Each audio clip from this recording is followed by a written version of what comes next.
नमस्कार, न्यूज 18 के special show चंद्र ग्रहण से सावधान में आपका स्वागत है। मैं हूं आपके साथ शिखा राणा।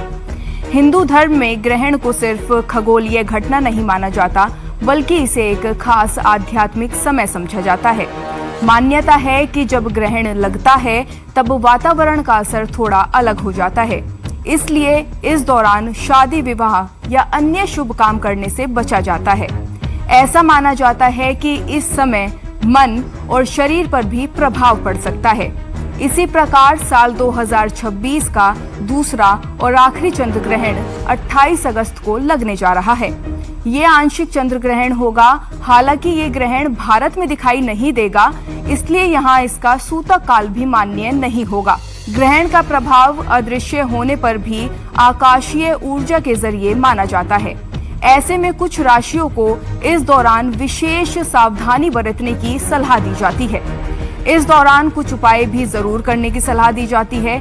चंद्र ग्रहण रक्षाबंधन के दिन लगने जा रहा है। ये साल का अंतिम चंद्र ग्रहण होगा, जो सावन पूर्णिमा तिथि को लगेगा। इस ग्रहण को लेकर आपके मन में भी कई सारे सवाल होंगे, तो इन्हीं सवालों पर चर्चा करने के लिए हमारे साथ बेहद खास मेहमान जुड़ी हुई हैं, जानी मानी ज्योतिष आचार्य Swati Ahluwalia ji. Ma'am, welcome to our show. धन्यवाद। तो स्वाति जी, सबसे पहले मैं आपसे यही जानना चाहूंगी कि इस साल का आखिरी चंद्र ग्रहण कब लगने जा रहा है? भारतीय समय के अनुसार इसका समय क्या होगा? जिस साल का दूसरा और अंतिम चंद्र ग्रहण 28 अगस्त 2026 को लगेगा। ये एक आंशिक चंद्र ग्रहण होगा। भारतीय समय के अनुसार ये सुबह 8:04 से शुरू होकर लगभग 11:22 तक रहेगा।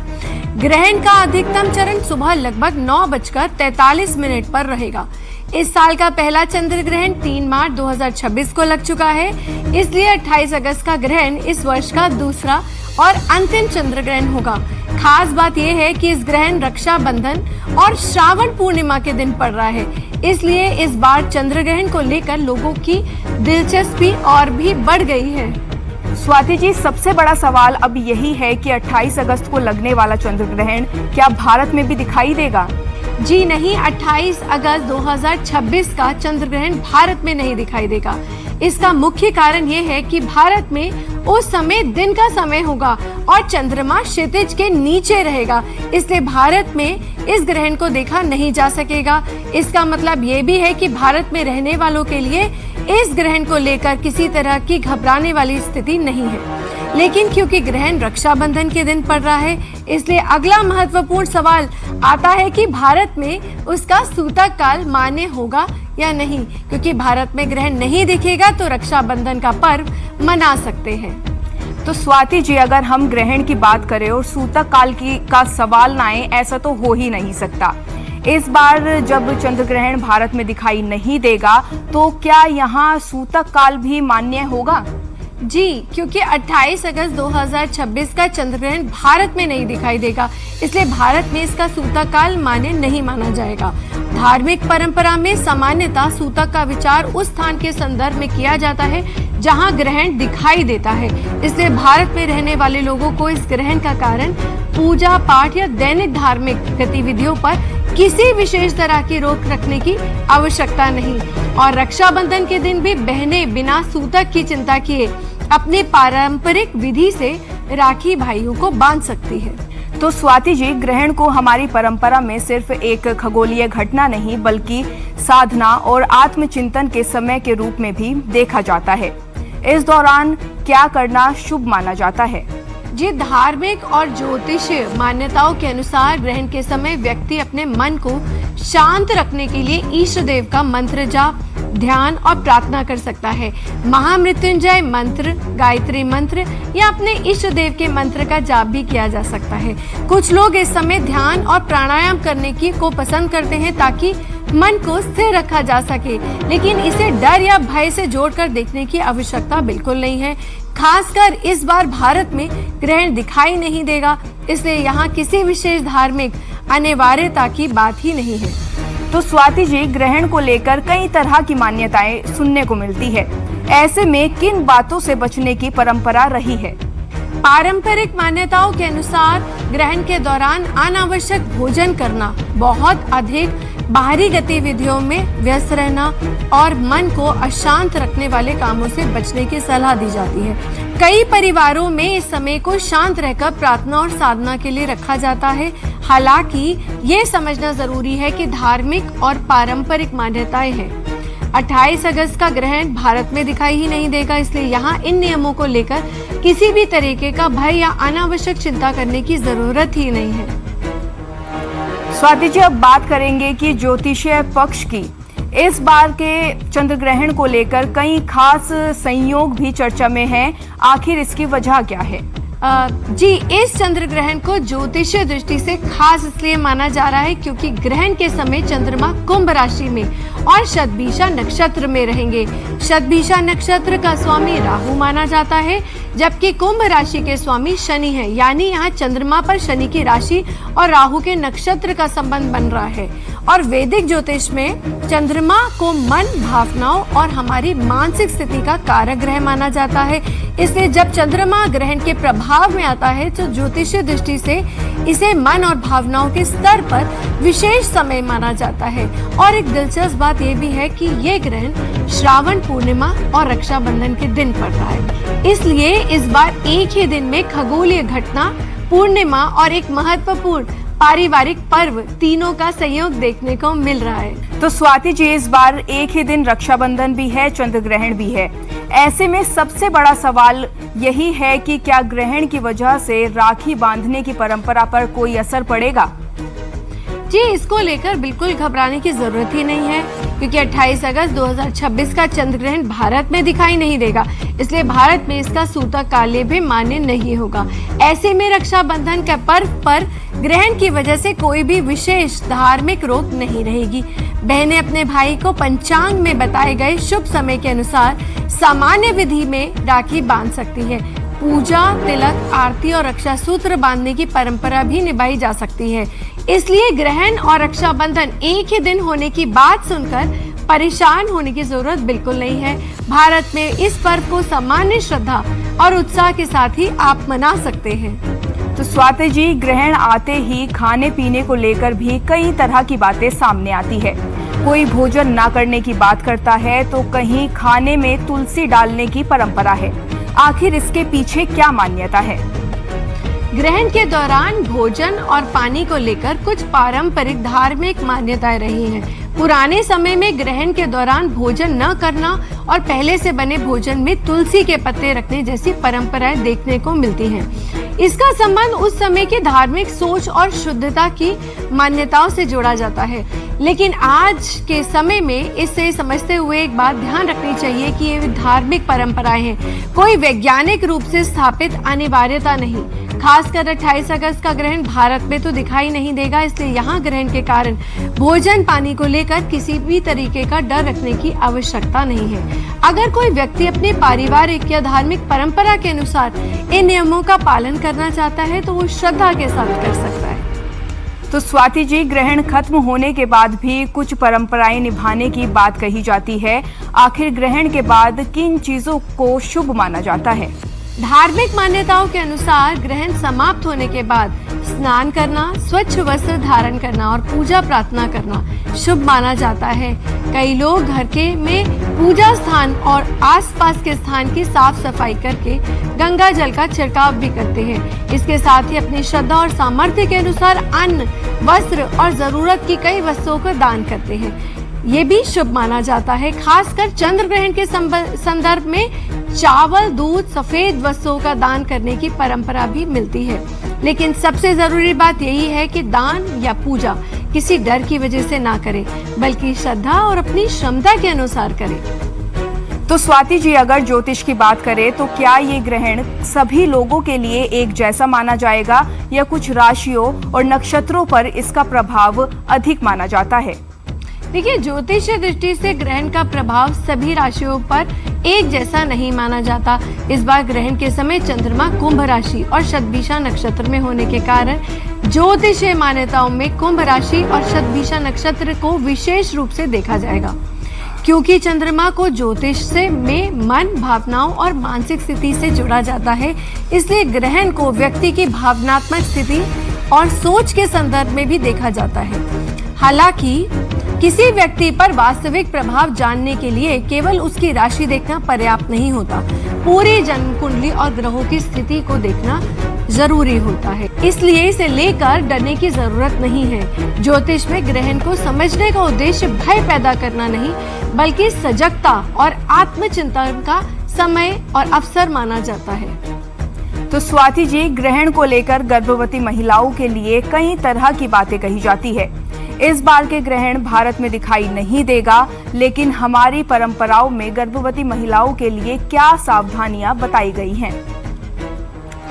जी, इस विषय में हमारी परंपराओं में कुछ खास सावधानियां बताई जाती हैं, जैसे ग्रहण के दौरान सुई, कैंची या किसी नुकीली चीज का इस्तेमाल न करना, सिलाई कढ़ाई से बचना और ज्यादा मेहनत न करना। कई परिवारों में गर्भवती महिलाओं को उस समय रसोई के काम से दूर रहकर आराम करने की भी सलाह दी जाती है। इसके पीछे पारंपरिक सोच यही रहती है कि गर्भवती महिलाएं इस दौरान ज्यादा से ज्यादा शांत रहे, आराम करें और अपना ध्यान रखें। कुछ लोग इस समय भगवान का ध्यान या मंत्र जाप करने की भी सलाह देते हैं। और इस बार खास तौर पर 28 अगस्त को चंद्रग्रहण भारत में दिखाई नहीं देगा, इसलिए यहाँ गर्भवती महिलाओं को ग्रहण के नाम पर डरना या किसी चीज को लेकर तनाव लेने की जरूरत ही नहीं है। अपनी सेहत, आराम और डॉक्टर की सलाह को सबसे पहले रखें। तो स्वाति जी, अगर कोई व्यक्ति ग्रहण के समय पूजा पाठ या मंत्र जाप करना चाहे तो उसे किन मंत्रों का जाप करना चाहिए? ग्रहण के समय मंत्र जाप को हमारी परंपरा में विशेष महत्व दिया गया है। आप सबसे पहले अपने इष्ट देव के मंत्र का जाप कर सकते हैं। चंद्रमा से जुड़े मंत्र का जाप कर सकते हैं। ओम सोम सोमाय नमः का जाप किया जाता है। इसके अलावा महामृत्युंजय मंत्र का जाप भी किया जाता है। और मेरा मानना है कि मंत्र कोई भी हो, उसे शांत मन और श्रद्धा के साथ करना ज्यादा महत्वपूर्ण है, क्योंकि इस बार ग्रहण भारत में नहीं दिखाई देगा, इसलिए यहाँ कोई भी अनिवार्य नियम मानने की जरूरत ही नहीं है। जी बिल्कुल स्वाति जी, अगर मैं आगे बात करूँ तो ग्रहण को लेकर पति पत्नी के रिश्तों और दाम्पत्य जीवन से जुड़ी भी कई बातें सुनने को मिलती है। क्या इसके पीछे कोई पारंपरिक मान्यता है? क्या चंद्र ग्रहण की रात पति पत्नी को अलग अलग सोना चाहिए?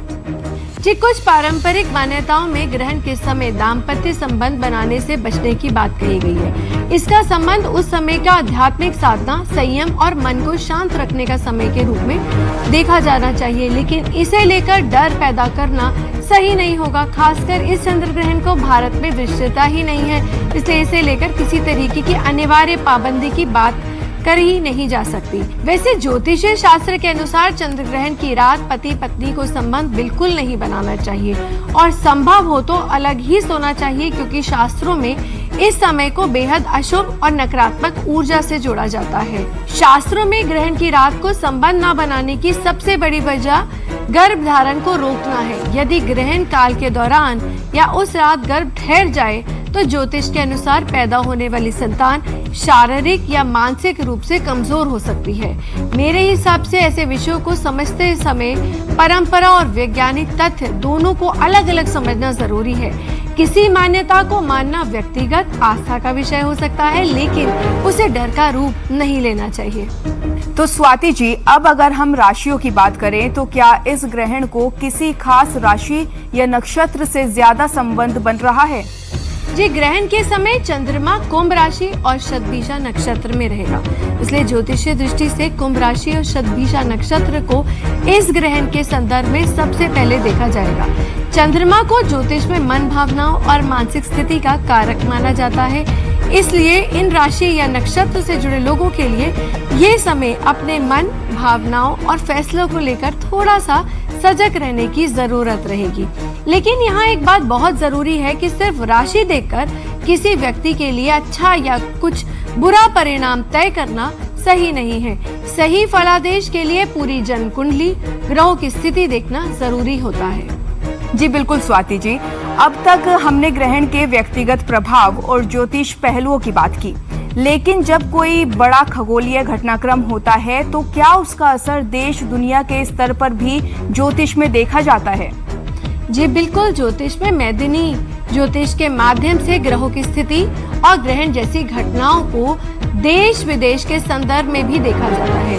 इस बार खास बात यह है कि अगस्त में पहले 12 अगस्त को सूर्य ग्रहण और उसके करीब 16 दिन बाद 28 अगस्त को चंद्र ग्रहण हो रहा है। इसलिए ज्योतिषीय दृष्टि से यह पूरा समय काफी महत्वपूर्ण माना जा रहा है। चंद्र ग्रहण की बात करें तो इस समय चंद्रमा कुंभ राशि और शतभिषा नक्षत्र में रहेंगे। ज्योतिषीय मान्यताओं में कुंभ को समाज, सामूहिक व्यवस्था, तकनीकी को बड़े स्तर से बदलावों से जोड़ा जाता है।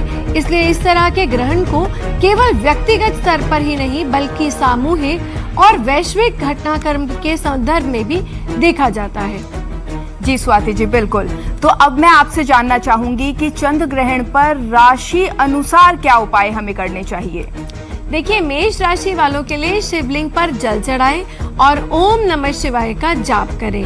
वृषभ राशि वाले सफेद वस्तु या चावल का दान करें और चंद्र मंत्र का जाप करें। मिथुन राशि वाले जरूरतमंद को हरी मूंग का दान करें और गणेश जी की पूजा करें। कर्क राशि वालों के लिए चंद्रमा से संबंधित होने के कारण चांदी या चावल का दान विशेष रूप से किया जा सकता है। सिंह राशि सूर्य को जल अर्पित करें और आदित्य हृदय स्रोत सूर्य मंत्र का पाठ करें। कन्या राशि वाले हरी मूंग या हरे वस्त्र का दान करें और विष्णु मंत्र का जाप करें। तुला राशि वाले सफेद मिठाई या चावल का दान करें और माँ लक्ष्मी की पूजा करें। वृश्चिक राशि वाले महामृत्युंजय मंत्र का जाप करें और जरूरतमंद को भोजन कराएं। धनु राशि वाले पीली दाल या हल्दी का दान करें और गुरु या विष्णु जी की उपासना करें।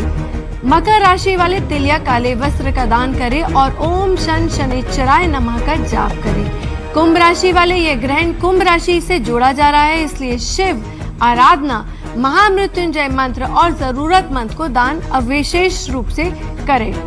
मीन राशि वालों के लिए चावल, दूध या सफेद वस्तु का दान करें और भगवान विष्णु की पूजा करें। जी, तो स्वाति जी, इस पूरे चंद्र ग्रहण को लेकर आपकी तरफ से दर्शकों के लिए आखिरी संदेश क्या होगा?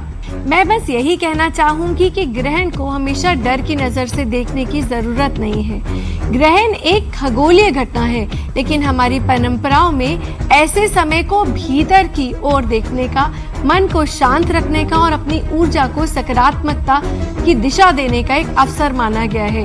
खासकर जब हम सूर्य ग्रहण और चंद्र ग्रहण जैसे समय की बात करते हैं तो ज्योतिष में सूर्य को आत्मविश्वास और चेतना से, जबकि चंद्रमा को मन और भावनाओं से जोड़ा जाता है। इसलिए ऐसे समय में पूजा पाठ, ध्यान, मंत्र, जाप के अनुसार और अपनी क्षमता के अनुसार दान पुण्य करना शुभ माना जाता है। और इस बार तो रक्षाबंधन भी इसी पूर्णिमा के दिन है, इसलिए मेरे लिए इसका सबसे सुंदर संदेश यही है कि हम केवल ग्रहण या उसके प्रभाव की चिंता ना करें, बल्कि अपने रिश्तों में भी थोड़ी रोशनी लेकर आए। भाई बहन के रिश्ते में प्यार हो, सम्मान हो, एक दूसरे के साथ हो और एक दूसरे के सपनों को आगे बढ़ाने की भावना हो। ग्रहण बाहर की रोशनी को कुछ समय के लिए ढक जरूर सकता है, लेकिन हमें अपने भीतर की रोशनी को कभी कम नहीं होना देना चाहिए। बस इसी सकारात्मक भाव के साथ आप सभी को रक्षाबंधन की बहुत बहुत शुभकामनाएं। जी स्वाति जी, आपका बहुत बहुत धन्यवाद इतनी महत्वपूर्ण जानकारी हमारे साथ साझा करने के लिए। आशा है हमारे दर्शकों को भी आज का हमारा ये विषय काफी पसंद आया होगा और आशा है आप भी इस रक्षाबंधन पर चंद्र ग्रहण की चिंता के बिना रक्षाबंधन का पर्व अच्छे से मना पाएंगे।